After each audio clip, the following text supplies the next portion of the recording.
My brother-in-law is an archaeologist, and he had been looking at Welcome everybody and thank you a for dig. coming. I mentioned Alex because I'll get nervous and I'll forget to say something. So, on behalf of Ilona, I want to thank everybody for coming and helping celebrate. She did. She really did. That's I want to lovely. thank Chris and the team for welcoming Ilona to Atterdag. And treating her with great care and kindness. And she was so happy here. I wanted to thank Ellen and the Solvang Senior Center and all of her friends that watched over her while she lived in the Alice Hall apartments. I feel lucky to have met Ilona, and I've been a part of her colorful life. And I feel lucky to have met all of you that she became friends with while she lived here. It was amazing, and she was so happy. I hope everyone has a chance to look at her pictures of her life, because she had an amazing life. And I wish I could fit more of it. And I had her for longer. And I wanted to let you know how Ilona was a lifelong learner. She wasn't afraid of taking on new challenges. Just like learning how to use an iPhone at 91, which was and diving in and making friends with all of you. And she's the new kid on the block. You know, that's tough being new somewhere. And I would come all the time and say, you know, is everything okay? Are you making friends? And she said, oh, I just said people all the time. And, you know, she was just so, it was so easy for her, which wouldn't have been for me at all. So it was amazing. I love her very much. And I miss her very much. I want to thank you all too, on behalf of Ilona, and if anyone could have somebody that is not your real mother, she became that to us. And she's just an awesome lady, and after I get done here, I'm going to go over to the computer over here. We have a Zoom call going with her family, and there's some that will say something. I hope you all will be able to hear it. I'm turn the volume up as much as I can.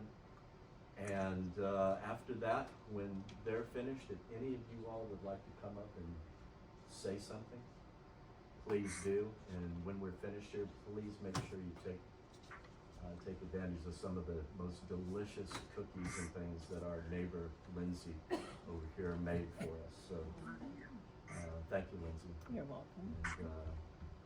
And that's it. I'm going to get the Zoom call going here, and the first person that you're going to meet is Margaret, Peggy, her sister, and she will do a little talking, and then pass the torch to whomever else wants to say something. There's a cousin in the UK that's on the call. There's two cousins in the UK. Two cousins from the UK that are on the call, and A son-in-law. Margaret is in New York City, and a son-in-law that's in North Carolina. Yeah. And Sarah, who's a lifelong friend. Yes. So, I anyway. think she was in Pan Am with her. So we'll go ahead and get this going, and again, thank you very much. You might want to say something about the boards. Oh yeah, please, at your leisure, the boards that are up here are their wonderful depiction of Ilona's amazing life and her family and just all kinds of really cool things. It's amazing that she had all these pictures. Peggy, Okay, turning it over to you. okay, very good, thank you. Hello, everyone, I'm Peggy. I'm officially Margaret, but everybody I think knows me as the baby sister of Ilona, and so I'm called Peggy. I want to thank everyone who's here. found you. I was okay. Hang on, I'll be back with you. I know that Ilona would be extremely touched by all of you who've come to this celebration of life. This is not a traditional memorial service. It's not in a church. It's in Atterdag village, which she really loved. It was her last residence, and she really, really loved it. She was very, very happy there. And I know she met many new friends in her stay there.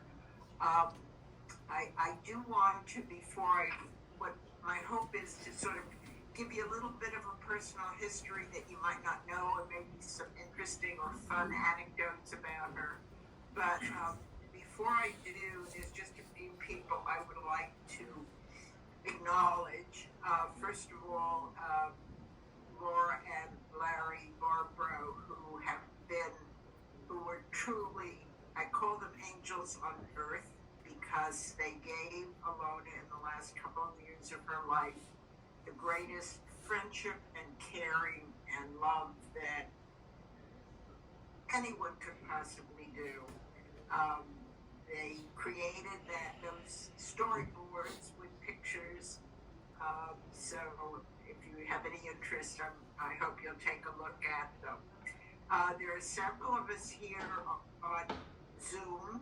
Among them are Chris and Mary. Chris is my cousin. He's been calling in from England.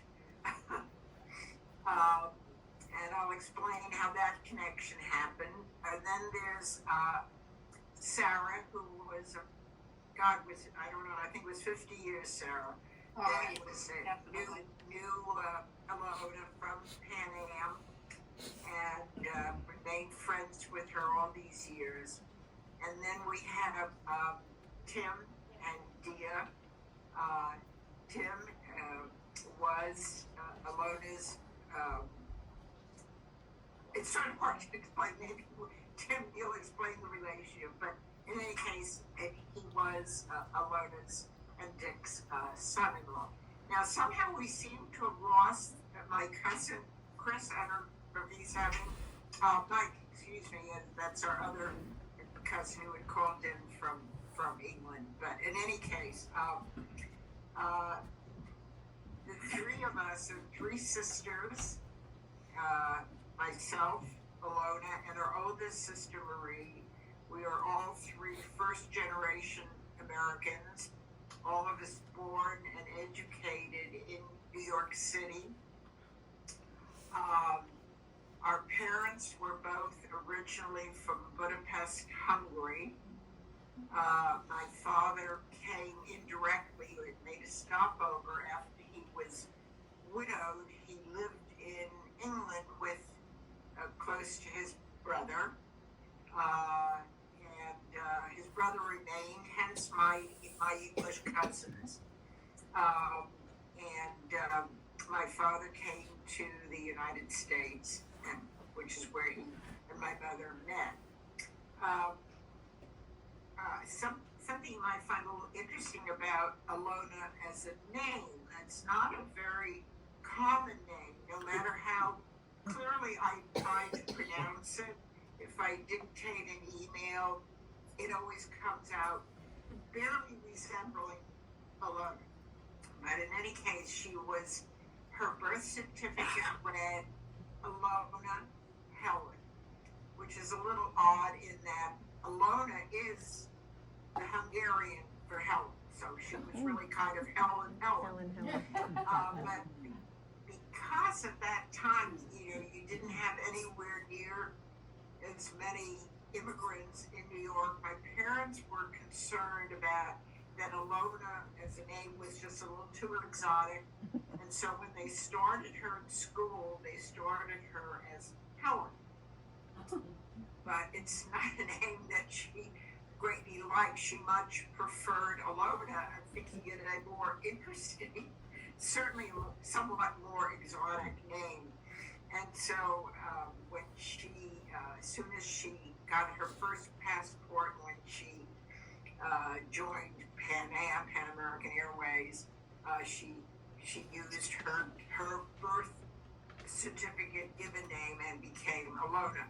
Unfortunately, because she'd get kind of annoyed with Marie and me, we never quite converted. I mean, she remained Ellen, and I remained Peggy. In any case, I was just going to say we've always spent our childhood right smack in the middle of Manhattan, so you can't get too much more New York than that.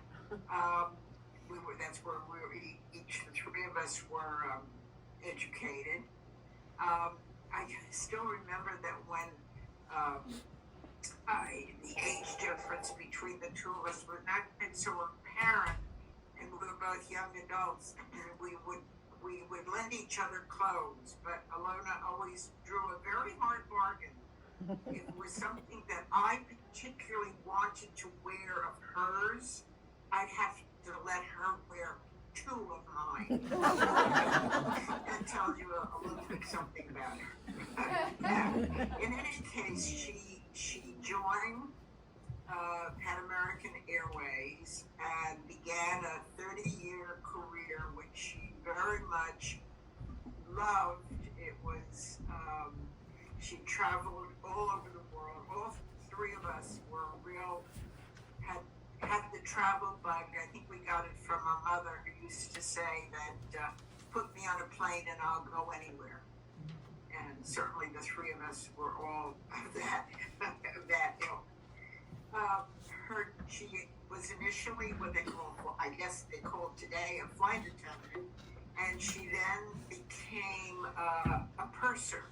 I don't think they use that language anymore, but at the time, a purser meant that you were the one who organized and supervised the passenger service, and which was quite a task, because at that time, if you were first class, which she often was, food, I don't think they do food the way they used to do it then. I mean, they used to actually roast a whole roast beef on the plane and carve it, amongst other things.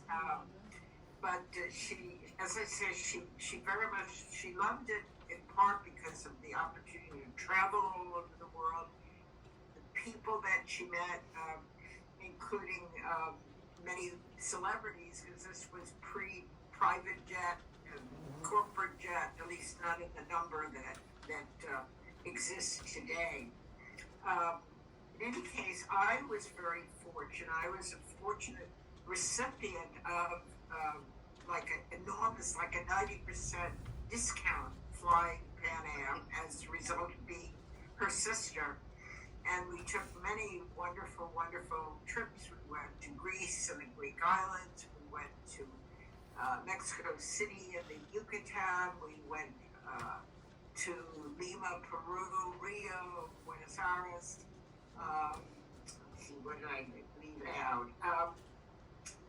Amongst the sort of more, I will only tell you sort of two short trips, I'll give you a short description of a couple of trips.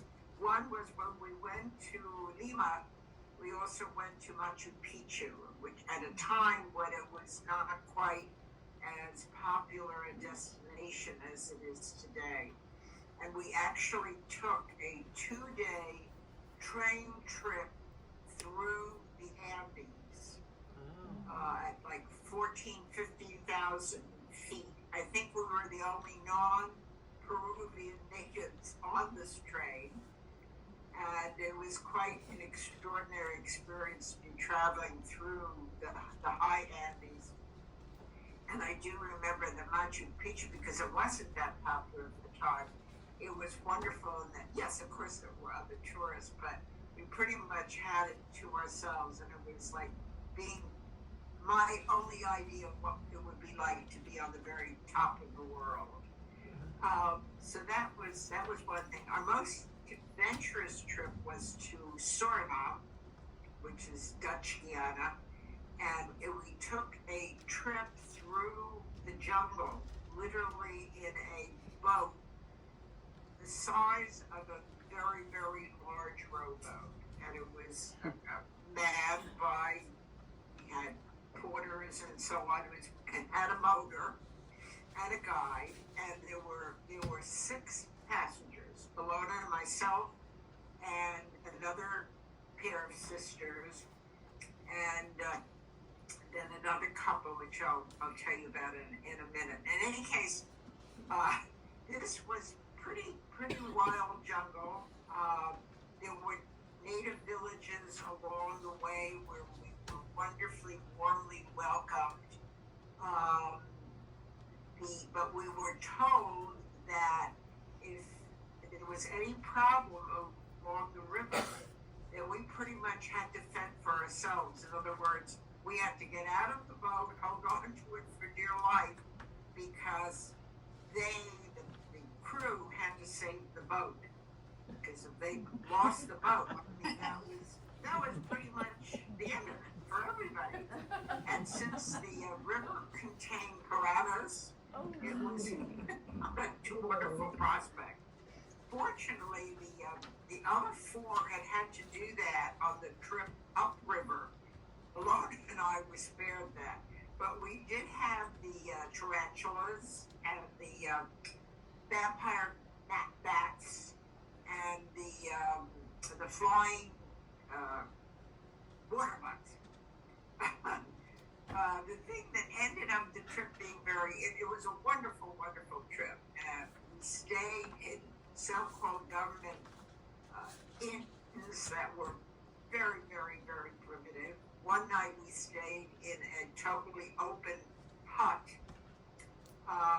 but it was certainly one of the highlights, I think, of both our lives. There was sort of an interesting coda to the trip in that the other 2 passengers, women, was a lesbian couple, and it later turned out, many, many years later, that one of those 2 women was instrumental in the passage of the same-sex marriage. The reason her first name was Edie. I don't remember her last name, but she's quite well known because it was her case to claim her partner's estate after Thea died that led to the approval of same-sex marriage.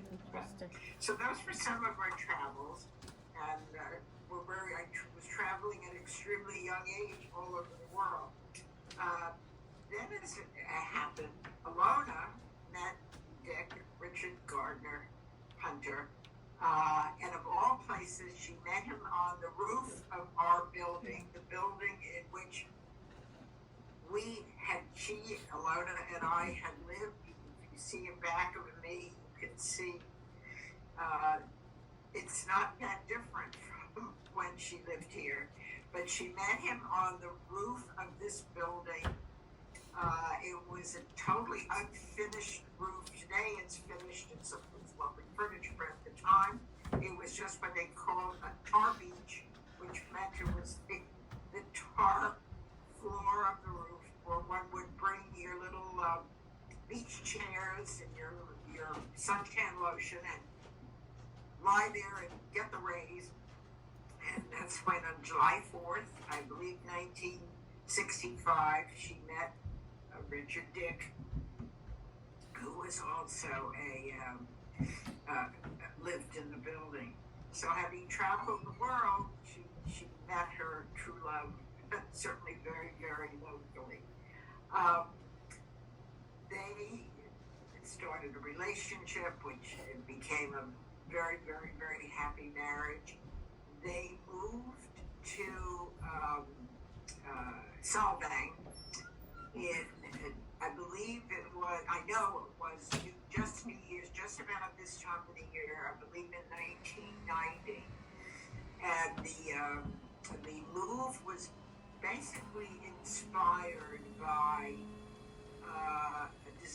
Dick's desire to be reunited with his daughter Julie from an earlier marriage, to whom Tim was married at the time.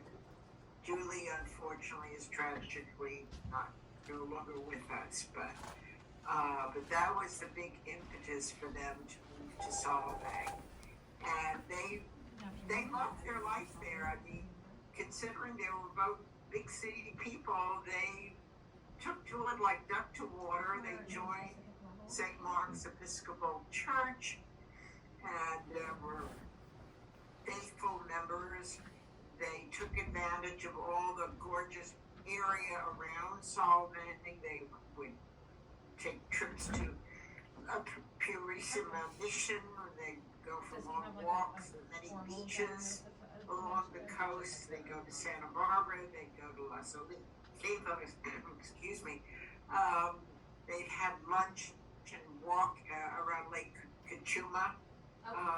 So it was a life which to the end was very rich and wonderful people they met and became friends with there. So that's pretty much some of the things I would share with you. And I will now turn to, let's see, Chris, is there anything you or Chris or Mary would like to say? And if not, please don't feel you need to. I have very happy memories of calls to Ilona over a long period of time. And our one visit to her when she was in the Canyon area, Solvang. Right. Yeah. Okay. So you can picture it very well. As it was a long time ago, Okay, yes. so yeah, close enough. Okay, no problem. Well, I have a feeling it's not that different. We drove the Highway 1 from Marie That we San actually Francisco don't. I mean, we do have down a to up Los Angeles. Uh-huh. Very disappointed because I was told that Highway 1 was a really exciting route. we don't. But compared with Cornish roads, it's too wide and too easy.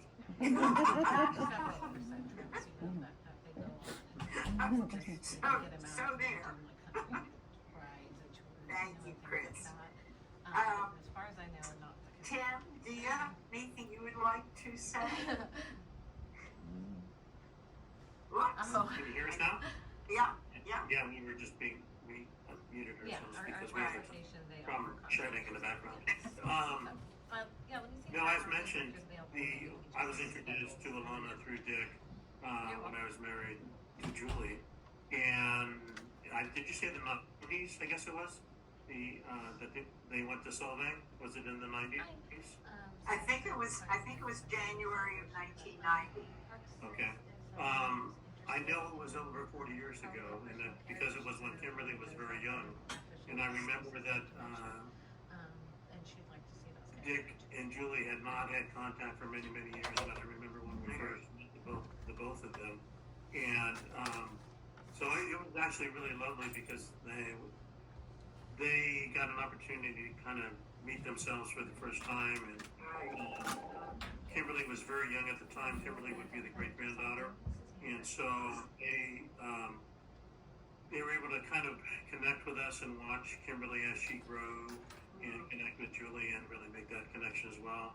When Julie passed away and Dick also passed away, we stayed in contact with Ilona on a regular basis, not as often as we would have liked to, but we made a constant effort to try to come up because we were in the Los Angeles area. And he drive up, and we have very, very, very fond memories of coming up, both with Dick and post Dick, with coming up and having lunch together and talking. And we were just up there in July, and brought Kimberly and Weston were out from New York. Weston is the great grandson, and he's now 8. And we went up. It was very, very hot. Was that the hottest day? No, that was the year prior. It was very, very hot.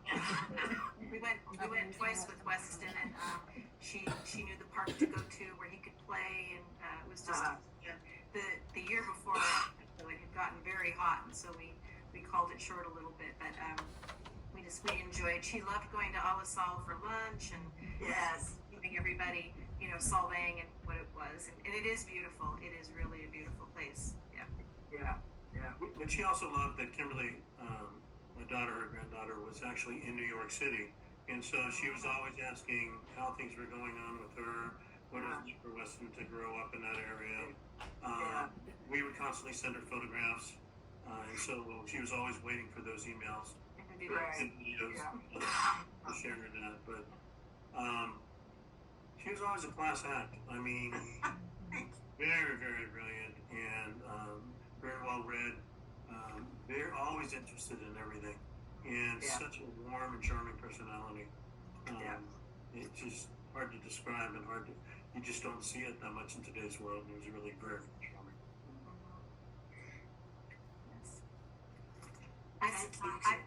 I was gonna say, I met her about 20 years ago through Tim, and she was just so loving and warm, and and right from the get-go, she made me feel just so welcomed, in her home and with Dick and everything, and that was always just very touching to me about her. She really was lovely.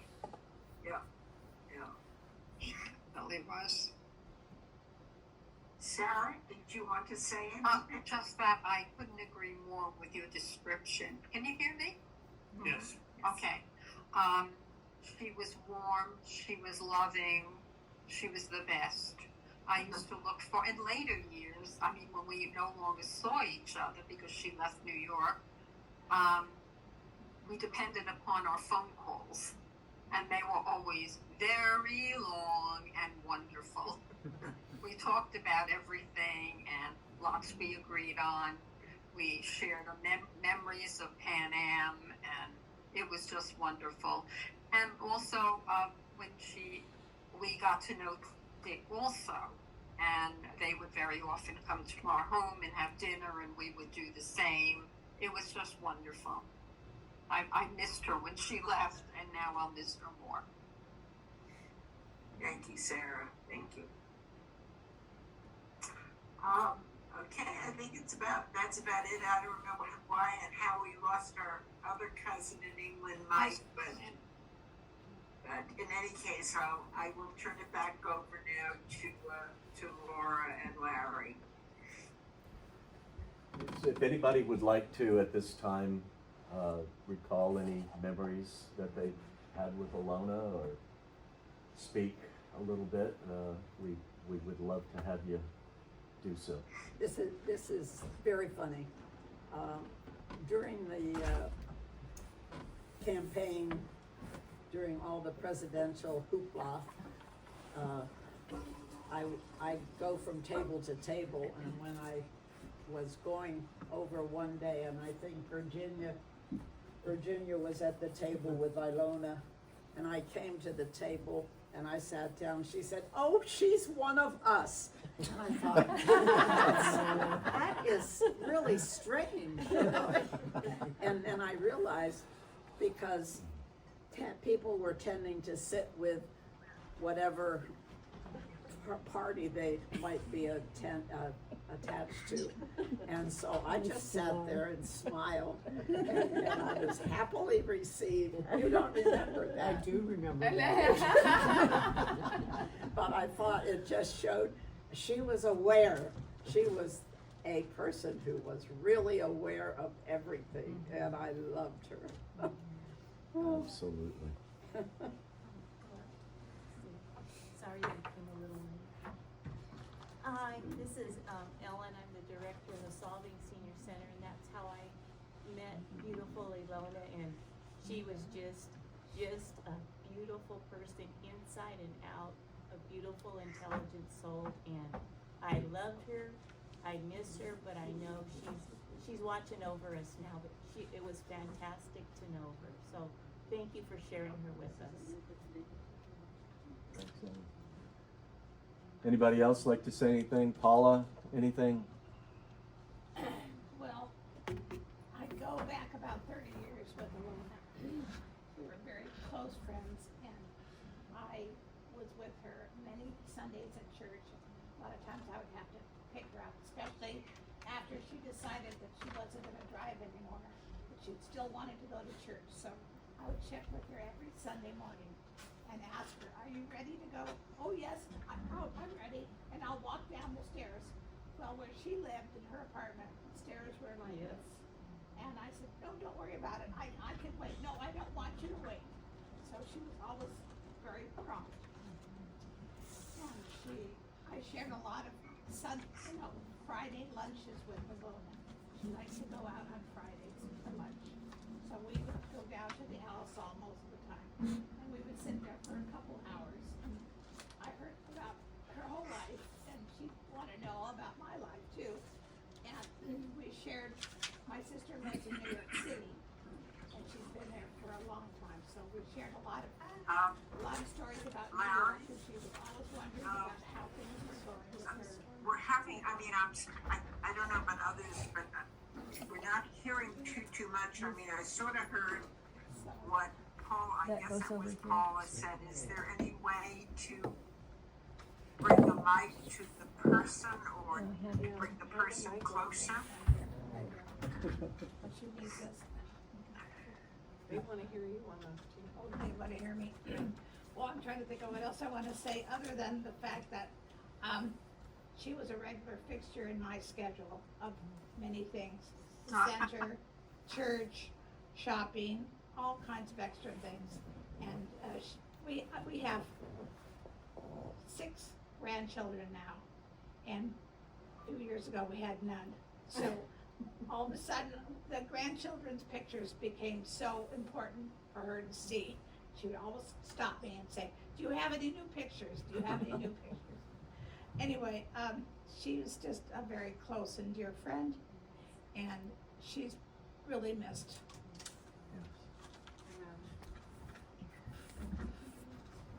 Anybody else like to say anything? Okay, I'll just kind of close this out then and say again how much we appreciate you being here. And Ilona, I know she would just be absolutely floored about this, because she always cared about more about what was happening with everybody else than herself. And wonderful, wonderful woman that we love and will always love. So please take a look at the boards, the pictures. They're an amazing story right in there, echoing a lot of what Margaret, Peggy said. And again, there's coffee and some great homemade cookies over here, so if anybody wants to take some of those, so please do. It's very kind of you. Sorry you guys can't have any of those. Tell us how good they are. We'll tell them how delicious they were. Well, enjoy them. Thank you, Jimmy. Yeah. All right, then Okay, thank you so much, Larry. I'm gonna bring you over to the board to let you guys kind of ogle those a little bit. And And there's lemonade and iced tea, water, coffee. From the Pocono up here. Mountains, so Ilona and I talk a lot, I mean, just. Yes, thank you so much. I was So- constantly. Margaret, you want to go? I know, and I was wondering where everybody was. Tell everybody about these? Well, we're here. Thank you so much. Thank you. Can't see those. Yeah, I'm sure I'm sure they're kind of hard. You know what I'm gonna do? I can videotape for everybody. If you like New York, you like New York. I bet you the other day.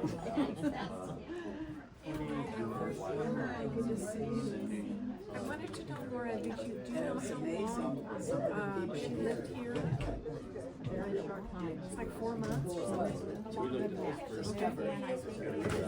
Know each other, that they went to the same school at the same time in New York.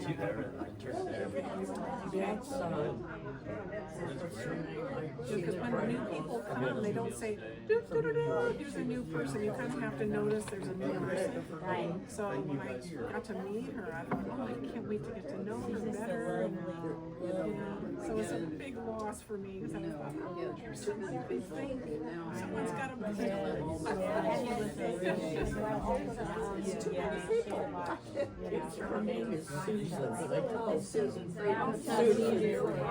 I remember, I think just such a nice. Ah, there we go, thank you. Yes. Oh, I'm gonna see your I'm sure that I read how never came. I don't Oh, know. yeah. I know what she looks like. It just feels like she was just near a blink. See, you don't know.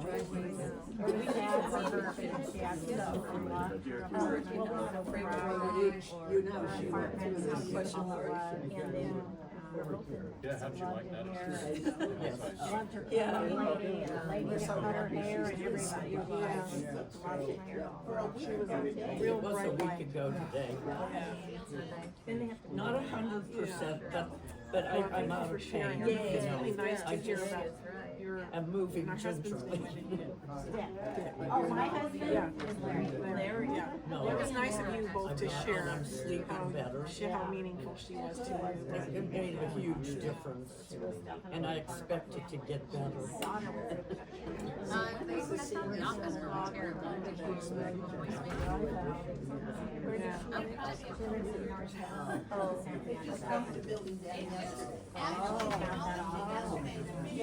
I've got to know my dog.